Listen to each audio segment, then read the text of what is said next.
Welcome to the Commentary Magazine Daily Podcast. Today is Friday, May 3rd, 2024. I am John Podhoretz, the editor of Commentary Magazine. With me, as always, executive editor Abe Greenwald. Hi, Abe. Hi, John. And senior editor Seth Mandel. Hi, Seth. Hi, John.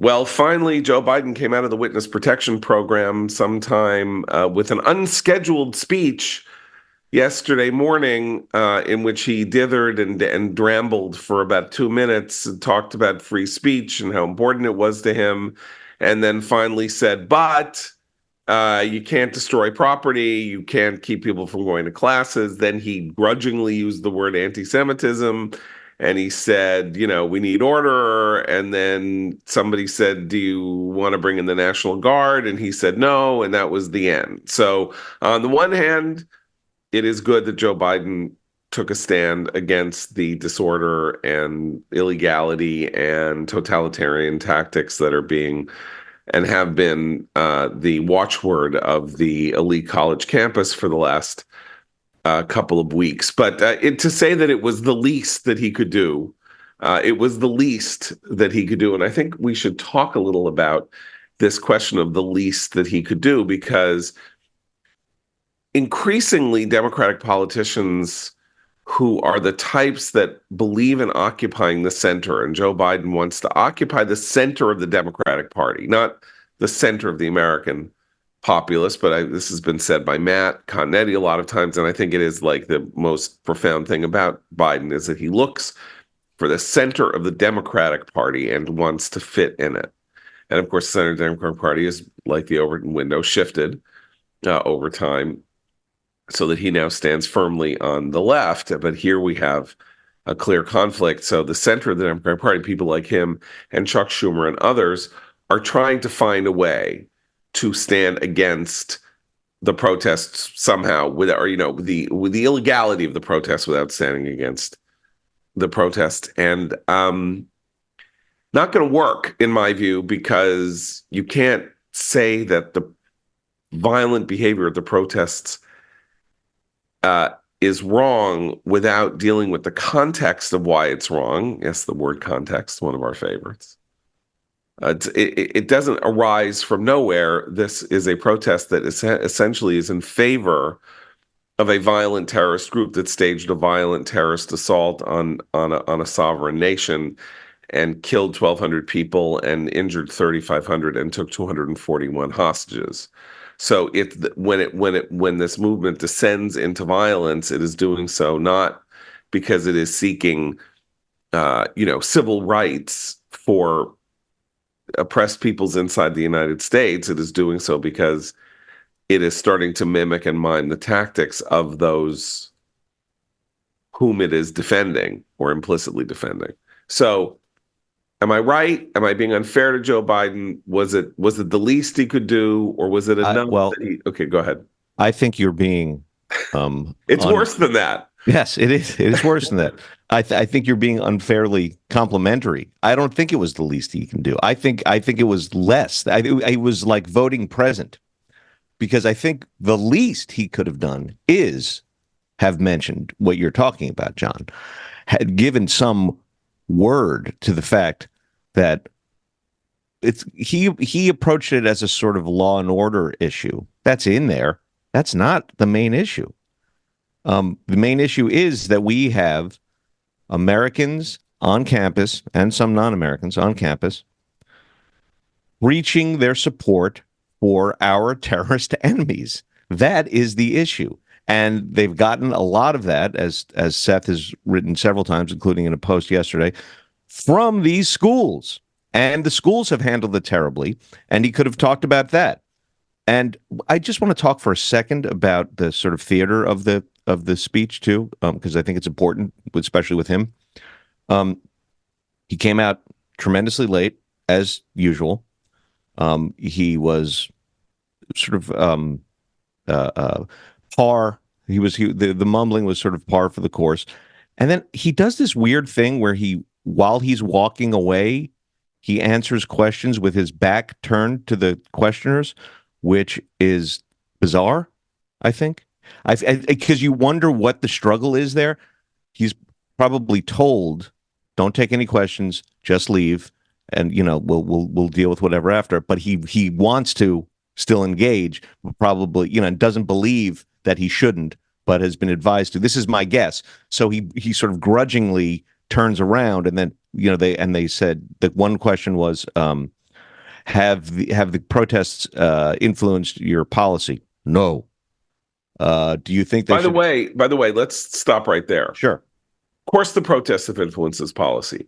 You think that the 6 months of campus unrest and the talk and the people saying all this haven't had an impact on how he is relating to the question of Israel going into Rafah? You think that's entirely about his concerns about the global situation and the multilateral possibilities of negotiating a peace treaty with the Saudis? Of course not.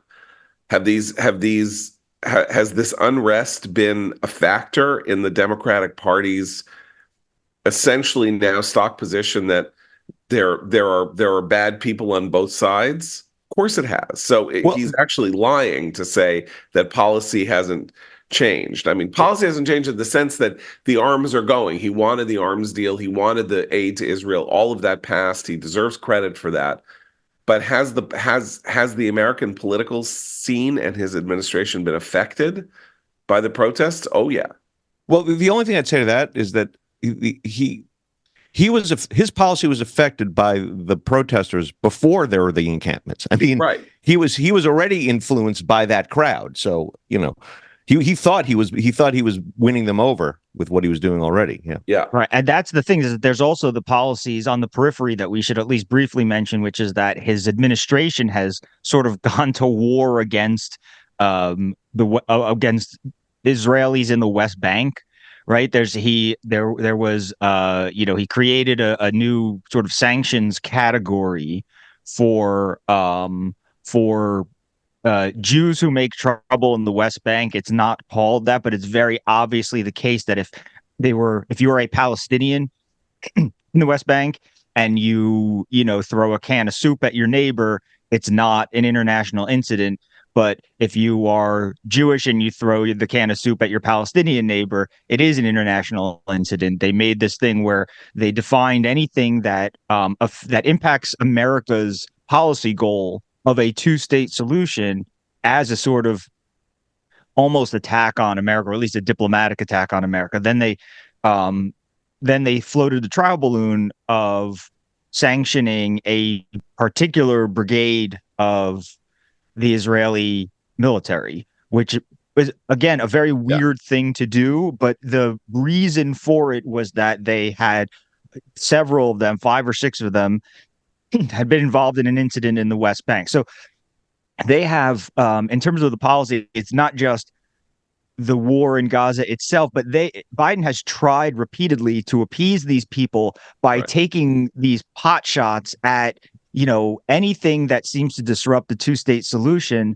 And it's also important to note that the people he's trying to convince don't want a two-state solution. Yeah, they want a one-state solution. So he keeps escalating his shots at like the other part of Israeli society, because they never respond. The people he's trying to convince are never convinced by it because they don't care. Right. Okay, so that's point one, right? In the Biden walks away and answers something while staring at the door that he is about to walk through, right? So he said no, and then somebody said, do you believe in sending in the National Guard? Which, by the way, is an incredibly stupid question now because the police are going in everywhere. So, of course, you don't need the National Guard. You only need the National Guard. You might need the National Guard in Pennsylvania because of you don't, but I mean, because of the very interesting decision of the Philadelphia Police Department, which was asked by Penn to come in and deal with the encampments. And the Philadelphia Police Department said no. We don't see any reason to do this. And the reason, obviously, that they don't want to go in is that the most psychotic of the progressive prosecutors, Larry Krasner, is the DA of Philadelphia, and he will, of course, not charge anyone that they arrest. So why should the cops put on the riot gear, go in, take out the encampments, when Krasner will just release them and then they'll just go back and rebuild the encampments? They're not going to bother. That's totally logical. Like, this is what it's like to be a cop in Philadelphia now. Why do anything? I mean, unless somebody cuts off somebody's head with a machete and it's captured on an iPhone video, it doesn't make a lot of sense to intervene and make misdemeanor arrests. Not that that would be a misdemeanor arrest, but you take my point, I think. So yeah, Biden talking to the door is a little like, it's not like he's talking to the hand. I don't even know why the press was there. First of all, apparently there are only like 6 or 8 people in the press there because he decided to make this speech. They're the ones who are going to travel with him on this trip he was taking to South Carolina. So they were there. Like, why can't the president give a talk without an audience of media? He can. He can do it. They think they're showing that he's able to engage in real time. Right. They want to be able to he can say no. We now know that he has the capacity to say no twice in a row in response to a question. So I think that was a huge success in his communications strategy. I do want to read from his statement because I think a lot of people didn't hear it, because this is important and we'll get to why it's important, okay? Dissent is essential to democracy. Threatening people, intimidating people, instilling fear in people is not peaceful protest. It's against the law. Dissent is essential to democracy, but dissent must never lead to disorder or to denying the rights of others so students can finish the semester and their college education. Look, it's basically a matter of fairness. It's a matter of what's right. There's the right to protest, but not the right to cause chaos. Let's be clear about this as well. There should be no place on any campus, no place in America for anti-Semitism or threats of violence against Jewish students. There is no place for hate speech or violence of any kind, whether it's anti-Semitism, Islamophobia, or discrimination against Arab Americans or Palestinian Americans.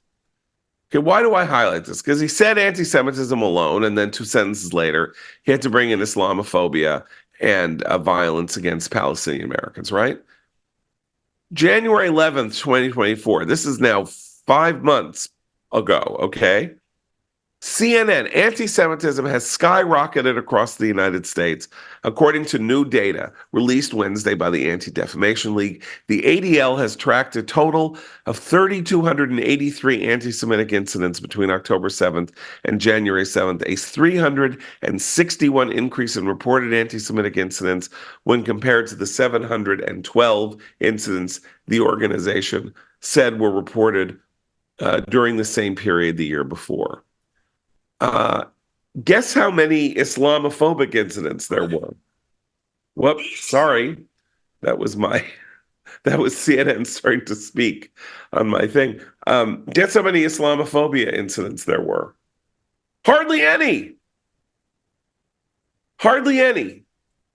So we have probably 4,000 to 5,000. Okay. Okay. CARE, what do you call CARE? The Council on American Islamic Relations say they have received 1,283 requests for help and reports of bias since the October 7th Hamas attack. That was in December of 2023. They have received. Islamophobia surges in the U.S., says the New York State Bar Association. You know what I say to that? Bullshit is what I say to that. There has been no measurable increase in Islamophobia. There has been a 1,000% increase in hate activity against Jews, who are already made up more than 50% of hate crimes incidents in the United States before October 7th, as has been the case for a decade. And yet the president, despite being 2% of the population or whatever. Right. So the president of the United States is compelled by circumstance, by his own party's logic, by everything, to parallel Islamophobia with anti-Semitism when there is no parallel. It's a little all lives matter-ish, right? Isn't it? Yeah, I mean, you have to look at just look at the campus. This is what I tell people to do. Look at the campus and look what's happening on campus. There are these encampments. Is there anti-Semitic rhetoric coming from the encampments? Undoubtedly, yes, right? Are there videos, not just accusations, but are there videos of people being hounded with anti-Semitic taunts at 1 a.m. on the way back to their dorm after their Friday night dinner at the Chabad house. Yes, there are like we are watching these things happen now. Are the other things happening? Are there rallies at Columbia where people say Arabs don't deserve to live? There are not. Are there encampments where people hold signs that say the Arabs should go back to, I don't know, Saudi Arabia or something like that? No, there's no comparable incidents Yeah. that Yeah. you could describe one way or the other. What do Zionist counter protesters do? Okay. They say wave the Am American Yisrael flag. Chai. They sing Hatikva and they wave the American and Israeli flags. Are they saying you are all garbage and you should all be killed? You should go to concentration camps? Why? They don't even say things like, why did they let you into this country when this is the way you behave? Nobody says anything. There are no Islamophobic incidents after October 7th. There was one psychotic person who killed a 7-year-old neighbor in Chicago. That was terrible. We have 2 Jews at least killed in the course of protests in the United States. But I'm not even likening. This isn't even a likening, okay?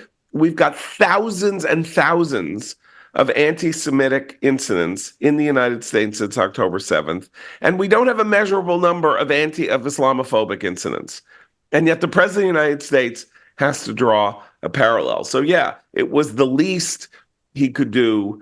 And by the way, by saying the least he could do, what that means is they still haven't gotten the memo. And the memo came from a poll that Josh Kraushaar highlighted. Morning Consult, the polling firm, released a poll yesterday. And they asked this question. Ask shares of voters who said colleges and universities should do the following in response to a wave of campus protests about the Israel-Hamas war. Ask the police to protect campuses from violence. Support, 76%. Oppose, 10. 18 to 34, the demographic that everyone is so scared, they're so frightened of because they're all pro-Hamas, right? Ask the police to protect campuses from violence, 67%. Support, 17% oppose. Offer students resources to help understand the conflict, 68 support, 15 oppose. Provide mental health resources, 66% support, 19% oppose. Ban pro-Palestinian demonstrations on campus, all voters, 47% support, 30% oppose. Make statements condemning Hamas's actions against Israel, 46% support, 29% oppose.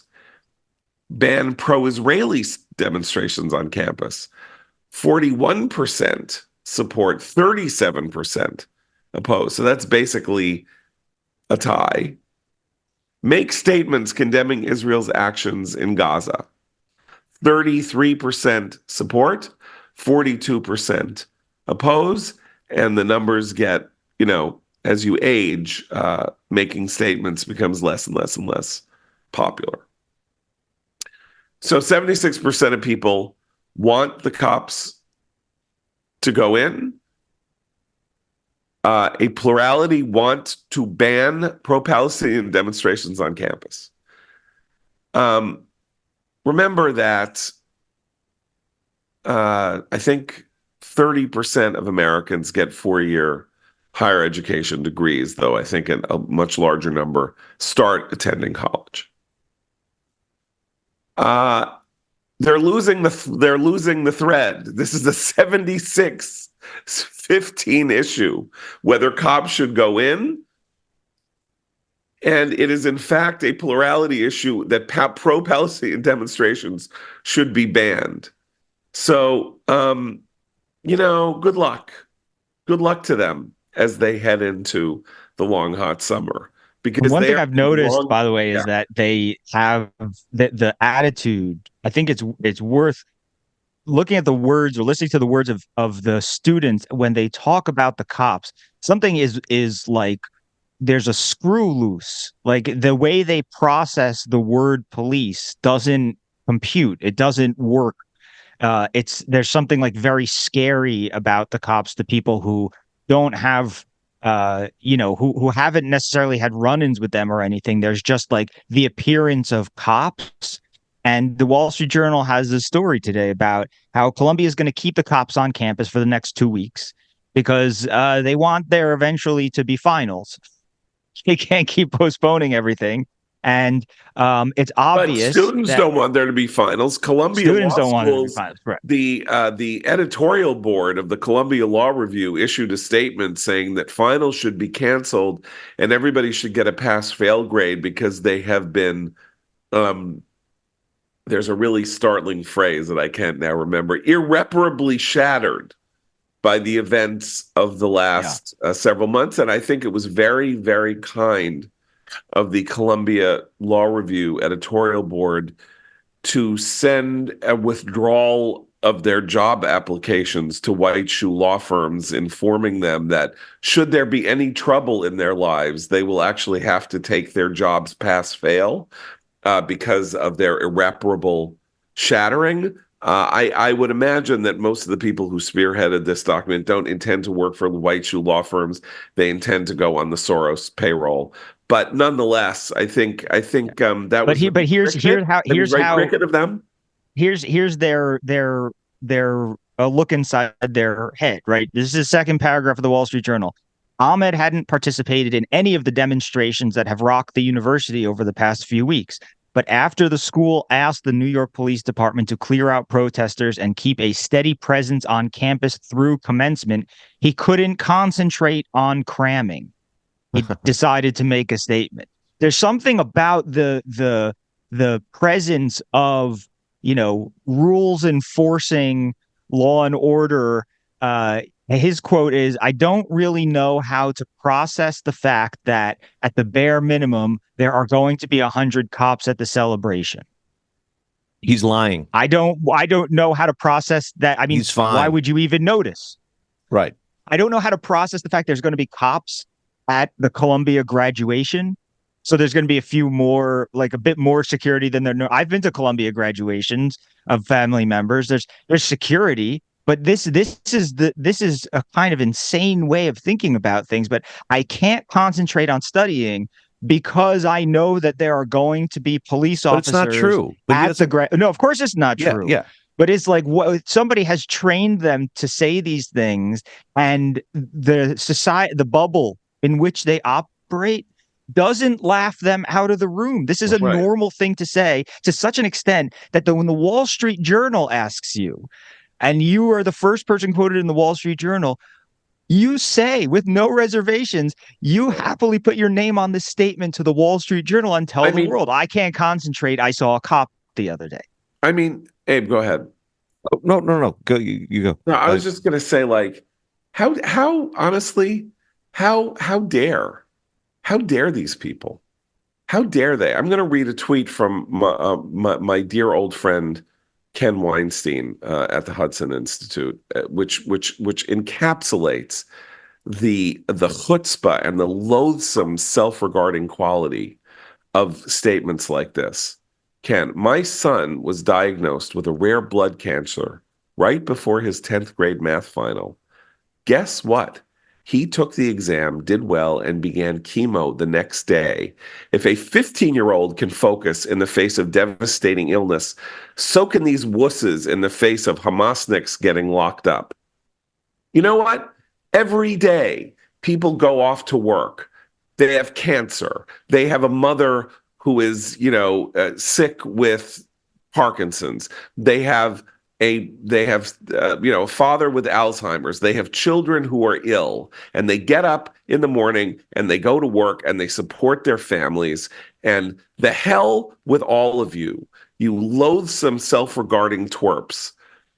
Like, hundreds of millions and billions of people get on with life in the face of the face of actual adversity, as opposed to this fake adversity that you are inventing for yourselves. You want pass fail? Good. By the way, as Nate Silver said in another interesting tweet in his new hilarious campaign against elite universities. He said, basically, it's pass fail now at Ivy institutions. Harvard's mean grade now is A minus. So basically, it's pass fail anyway. So make everything pass fail. Sure, what difference does it make? The only question is why you would want to employ anyone, by the way, including Soros. Like, you think the Soros organizations need people? I mean, I hope they do. I hope they hire every one of these people who calls in sick 3 days a week because they have to process the news that they didn't get an answer to the text they sent to the person that they have a crush on in 2 hours' time, and therefore they're having an existential crisis over being ghosted. Good, hire them. Be as inefficient and disastrously ineffectual as possible. That's what we want. But you know what we would also do? Not hire any of the people from the Columbia Law Review who are saying, I need to be pass fail because I'm processing the fact that I'm near cops, who you would call in a minute if there was somebody outside your door with a gun banging on the door demanding to get in to rob you and rape you. Who would you call? You want to call, care? Call care. They'll come. They'll come and rescue you from the rapist or the burglar. Social workers, right? Isn't that what we were told? Social workers. That's who you call. Yeah, we need a deconfliction expert to come and save you from. Yeah. I think part of the reason that Biden hasn't gotten the memo here is because, I mean, I'm not going to single out the Journal, but the press generally is where is sort of leading, the sort of Biden types on this. They are still acting as if these protests are righteous and the crackdowns are mean, and as if the majority of Americans don't find them repugnant.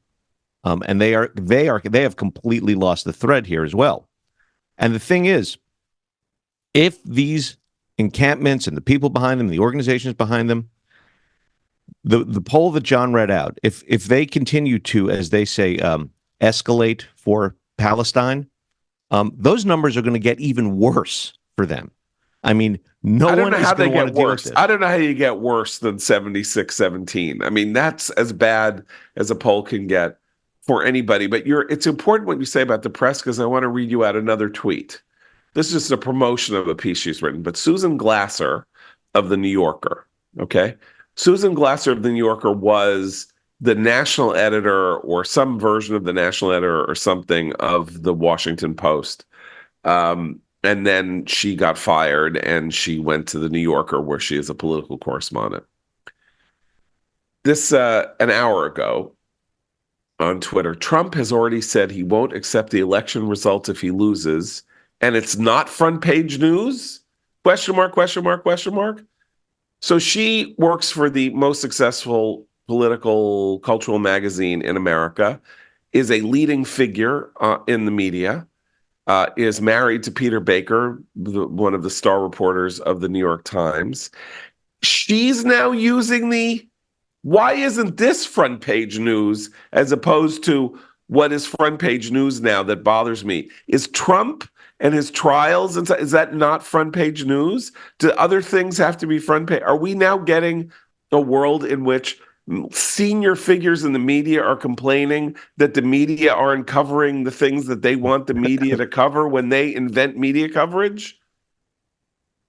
Am I taking crazy pills yet again? I can say, or not even me, listeners to the podcast who do not work in media can say, why isn't X front page news? Susan Glasser can't say, why is X not front page news? She can call Sally Busby at the Washington Post and say, why aren't you putting this on the front page? Or get A.G. Sulzberger or whoever, I can't even remember, Joe Kahn of the New York Times on the phone and say, I can't believe you're not putting this on the front page. She doesn't get to be I'm so powerless that they're not covering the thing that I need to be covered, because I can give you 100 things that should be on the front page that are not right now on the front page. But that's also the way the press is working now, which is that when things emerge, and obviously they did not want to cover the protests the way the protests are now getting covered. They avoided it. They pretended these things weren't happening. And then about 5 days ago, it was too big for them to ignore. And now it leads every newscast and all that. But that was kicking and screaming. They want to play mostly peaceful. They want to say it's not a big deal. We all know it's an enormous deal. It's an enormous deal because it is the fault line in the culture, in the political culture war, not only in the United States, but in the West. Are you willing to tolerate violence on behalf of irredentist terrorism that effectively supports irredentist terrorism? That is the subtext of all of this. What are their grievances? At the University of Chicago, by the way, my alma mater, the encampments have issued a list of grievances. What are they? Climate change. They want the university to commit to ending warming. What does that have to do with anything? Now it's just encampments in search of a topic. They also had an issue. I don't know if you've seen the U of Chicago, what they've asked for. Yes, the supplies. Yes, supplies. They have. They're among their list of demands is they need dental dams, which I think is that a contraceptive? I think so. What is a dental dam? Yeah, they want a dental dam. Yes, yes, it is. I don't want to tell you what it is, but you can look it up because I just threw up in my mouth a little when I looked it up myself. That's on the list of desired things from the encampment at the University of Chicago. Plan B. They're demanding They need supplies of Plan B. Well, if you're gonna get dental dams, you need. Here we go. Ready? Okay. Table, heat gloves, wound packing gauze, portable chargers, cat tourniquets, ace bandages, goggles, emergency bandage, Vaseline, tweezers, CPR masks, butterfly suture closers, buckets with lids, helmets, HIV tests, dental dams, Plan B, Diva cups, chapstick, Mylar blankets, contact solutions, and cases. Updated supply needs from a U Chicago United. Have I ever told you you guys the story of the protests in 1969, 1970 in Chicago? I was not there. I'm not that old, but a legendary story of protests in Chicago. There are two elements of the story. One, the administration building was occupied, and the quad sits outside the administration building, and there were thousands of people on the lawn. And David Dellinger, who later became an important lawyer, who should not have been an important lawyer, should have been a garbage collector, too good for garbage collection, actually, could have collected himself as garbage, got up, I believe it was him, and he made a speech for the assembled throng, and he said, "Why are we here?" And someone from the crowd shouted out, "Because we didn't get into Harvard." So that is actually the true spirit of the chip on the shoulder. We're actually better students and more serious students than people at Ivy League schools, but we didn't get into them, and so we're going here, and it's not fun here, but we're gonna make the best of it.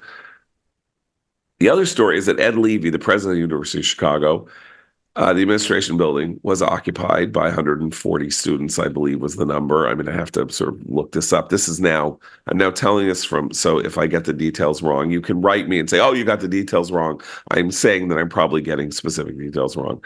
And guess what he did? He expelled all 140 students who occupied the administration building. And guess what happened after that? Protest ended. That was the end of the protest movement at the University of Chicago. Manoush Safik could have taken a lesson from Ed Levy, but of course Ed Levy was a Republican, so she would never take any such lesson. He ended up as the Deputy Attorney General of the United States, and then he went back to the law school. Anyway, that's the University of Chicago that I went to 10 years later, and that I would have actually enjoyed being a part of. That in some ways I deeply respected, though I had my own problems with how little fun it was to go to Chicago. But now I think there are many students in Chicago, including the children of friends of mine, who could really appreciate some of that coldness and lack of compassion for the interests and ideas of the student body assembled on the administration quad. Now, look, they need chargers. They need portable chargers. Is that right? So I believe that people who need portable chargers also, are probably pretty worried about, being hacked. And dental dams aren't going to help you. When you're going to get hacked. I don't know if you know that. Maybe it'll help you not get AIDS, but I don't think it's going to help you if you're going to get hacked. And so you really want to talk about our friends at Express VPN. So ExpressVPN, as you may know, is a way of anonymizing your access to the internet. Because every time you connect to an unencrypted network, your online data is not secured. Any hacker on the same network can gain access to and steal your personal data. It doesn't take much technical knowledge, just some cheap hardware is needed. A smart 12-year-old could do it. What ExpressVPN does is it creates a secure encrypted tunnel between your device and the internet, so hackers can't steal your sensitive data. It'd take a hacker with a supercomputer over 1 billion years to get past ExpressVPN's encryption. Fire up the app. It's so easy to use. Click one button to get protected. Phones, laptops, and tablets, and more. Works on all devices so you can stay secure on the go. So secure your online data today by visiting expressvpn.com/commentary. That's expressvpn.com/commentary. And you can get an extra 3 months free. expressvpn.com/commentary. Seth, I think the Israeli political system is having a nervous breakdown. The failure to go into Rafah over the last 2 months, and the way that Yahya Sinwar and Hamas is playing Israeli public opinion like a piano. We had reports yesterday that Bibi Netanyahu wants to go into Rafah, but the 2 other members of the war cabinet don't want to go into Rafah for now because they're so unnerved by the protests relating to getting the hostages out. The deal on the table was rejected by Hamas, which now rejects things in an interesting way. It says, we reject this, but we'll keep talking, but we reject it. A deal that everybody says, it's like, including the Americans, are basically saying this deal is so generous. The fact that they're even trying to make a deal is itself insane, but the deal is so generous. How could you not take it? Well, I'll tell you how you cannot take it. Because they're psychotic murderers. That's why. And they want to kill the hostages, and they want Israel to go into Rafah, and they don't want the Gazans to move, and they want the Gazans to be slaughtered by, in the war, and they want Israel to panic and be paralyzed and frozen, and then they can claim a victory. I don't understand what's going to happen now. Everybody that I know in Israel are themselves starting to go insane with this. It's like the 3 sisters in Chekhov, like, to Moscow, we're going to go to Moscow, we're going to go to Moscow. By the end of the play, they don't go to Moscow and they never go anywhere, right? Like, it's like to Rafah for the last 3 months, and also like a play, like in Waiting for Godot, right? At the end of the play, it's like we should really go, and the final stage direction is they do not move, and that's the end of the play. So. Yeah, I think that everybody has, it reminds me of something that Elliot Abrams once said about the 2-state solution. He said, people always say, we know what a final agreement would look like. We know what it would look like. It's just about getting there. And Elliot said, well, if the Palestinians keep rejecting it time after time, maybe we don't know what it looks like, right? Maybe the thing we assume, like, we all know what the solution is in the end here. I guess we don't all know what the solution is in the end here. I'm reminded of that by the Rafah situation, which is that everybody just kind of assumes, well, they have to at some point go in. This war will end. This will, this action will be taken. And I think that Israelis, not I think, I know Israelis are starting to wonder, maybe we don't know that at some point we will go into Rafah. Like it's the first time that there seems to be questions being raised by, among the public about whether or not this thing that everybody knows is going to happen is going to happen. And I think that that's part of the problem here, is that everybody assumes something is going to happen, and it's as if it's just going to happen on its own accord. But somebody actually has to do the thing that everybody assumes is going to happen. But I also think that the protests, because this is obviously a sensitive topic, but the protests have taken the anti-government protests have taken a shape that is almost certainly not promoting their stated cause, which is to say that it's almost certainly counterproductive to throw Israeli politics into any sort of destabilized state, only at the very least because Hamas sees that as an actual goal of its long war against Israel, right? Hamas wants to see destabilization, so it's actually happy to see Israelis fighting with each other and pushing for the government to fall and stuff like that.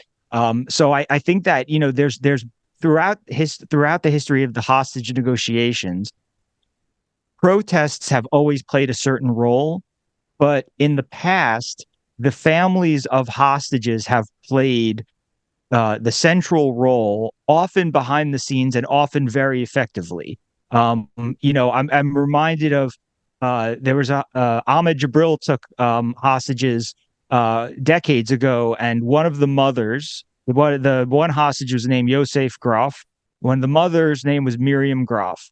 And this is what Eitan Haber, who was an aide to Yitzhak Rabin, who eventually had to be part of agreeing to the hostage deal, Yitzhak Rabin. This is what Eitan Haber told Ronan Bergman. It is difficult to explain, but only someone who met that woman could understand how she filled everyone with a deep, blood-boiling, paralyzing sense of shame.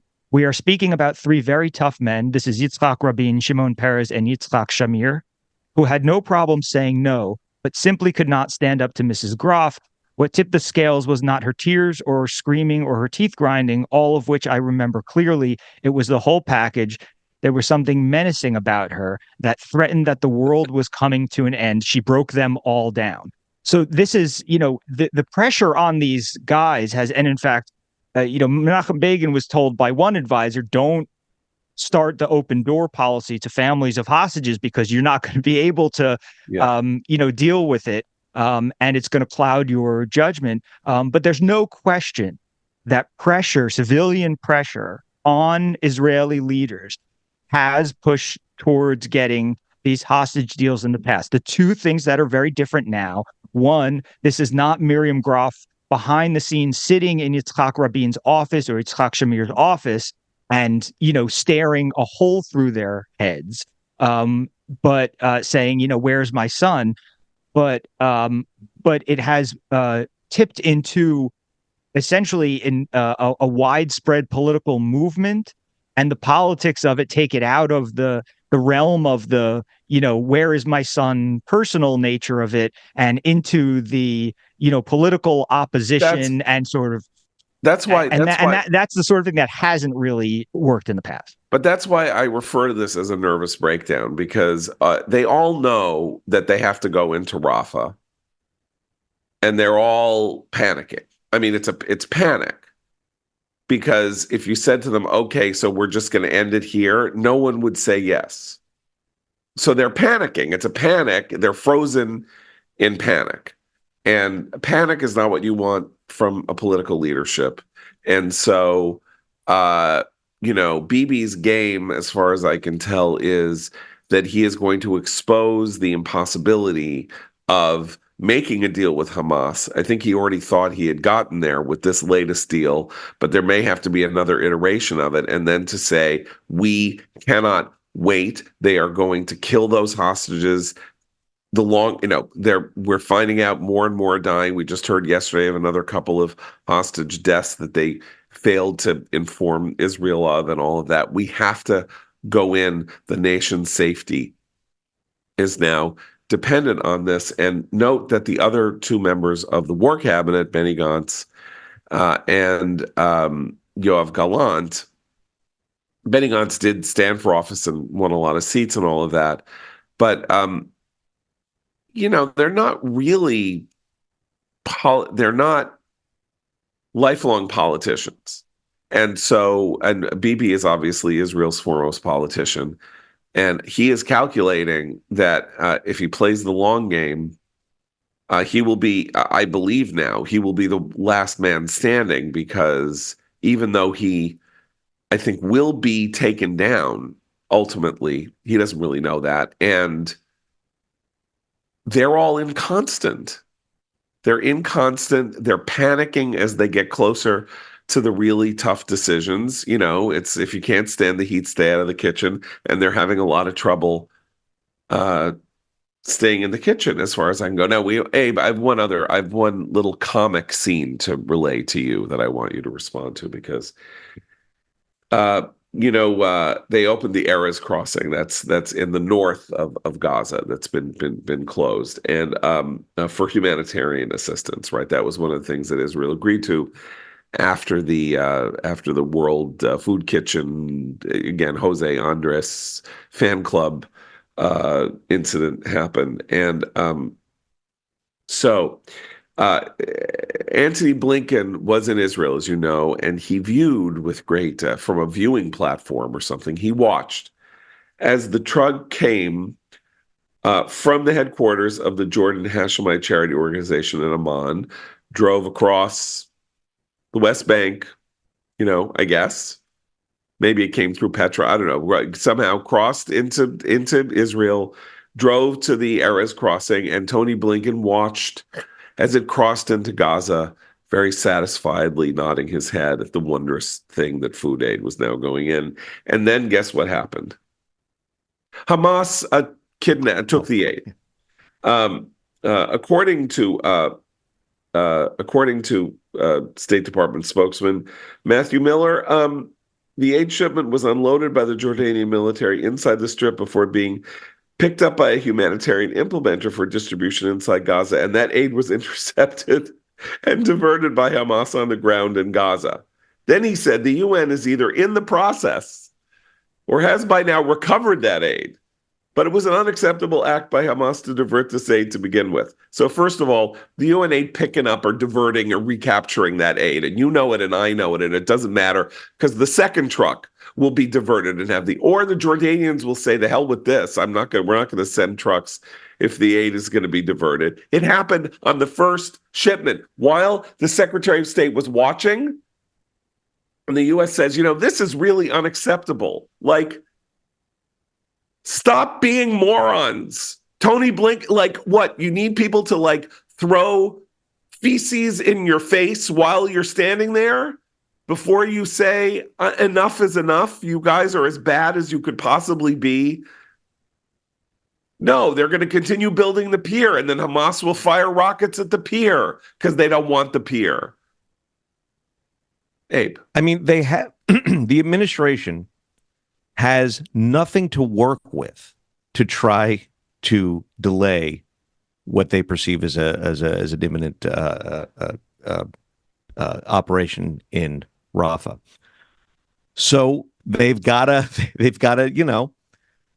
work with the dregs that are left. They've got to.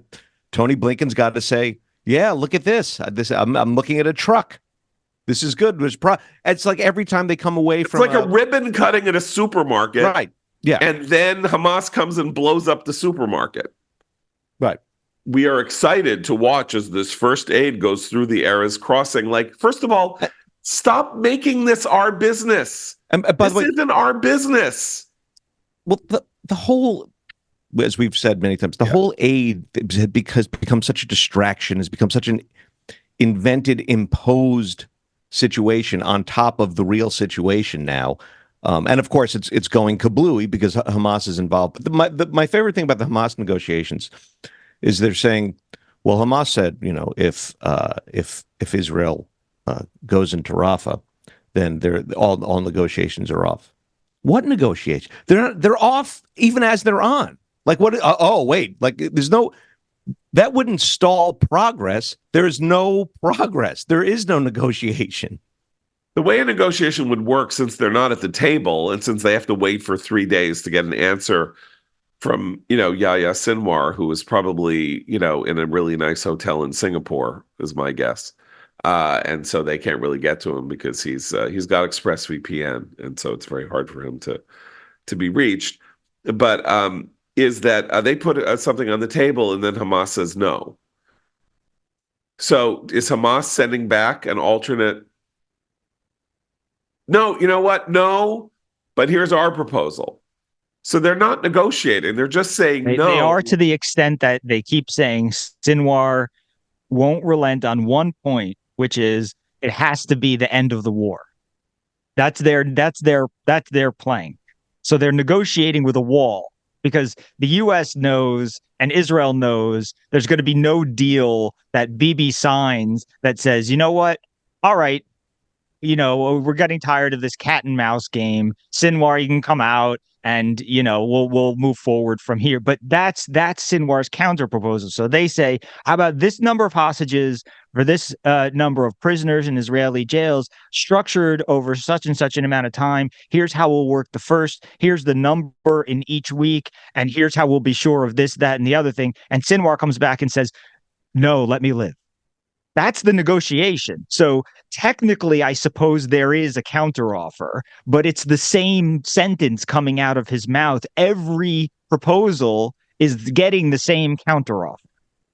Right. So essentially, an offer is made, and Hamas says, let me talk to my manager. And the manager comes back and says, the car costs $45,000.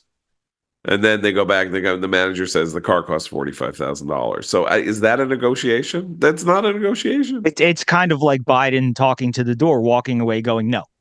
That's kind of what's happening. But that will stop. No. That will stop if Israel goes in. Right. And Israel is not going in because I think that the war cabinet is, as I say, is going through a long, dark night of the soul and is having deep, deep psychological malformations. It's a trauma. The nation has gone through an unbelievable trauma. It is still going through that trauma, and everybody lies awake at night and thinks, that could be my kid. What is happening, and can't fall asleep because they think about the torture that every one of those hostages has undergone or is undergoing, and whether they're dead or alive. And it's a horrible situation. And, it's a horrible situation, and it's not going to get any better. And that's why the delaying is so psychologically malforming and destructive, and why it's helped lead to the encampments and everything else. Like, the storyline of what's happened since October 7th has not changed in 3.5 months. There was a storyline. Israel was advancing, was moving through Gaza, blah, blah, blah, all of that. Then they stopped at the Rafah. They essentially stopped at Rafah. Then they pulled people out. Then they had a terrible incident with Jose Andres and his, and the Chan clan, and then they go through, and now here they are, frozen in place, and it's a frozen. It is for the moment a frozen conflict, and frozen conflicts drive nations crazy, and so I don't know how they're going to unfreeze it. But I talked to 3 or 4 different people and they of different political persuasions, and it is not going well with them in their heads and their day-to-day lives. So, by the way, they're not calling for pass-fail. They're going to work, and they're coming home, and they're feeding their families, and they're not going pass-fail. And that's why, again, I say to the Columbia Law School, the Columbia Law Review, you can all drop dead. And with that, we will now, on that note, say goodbye for the weekend. We don't have a recommendation. I don't know why not, but we don't. So we'll try to have more next week when we will have fuller houses. So for Abe and Seth, I'm John Podhoretz. Keep the candle burning.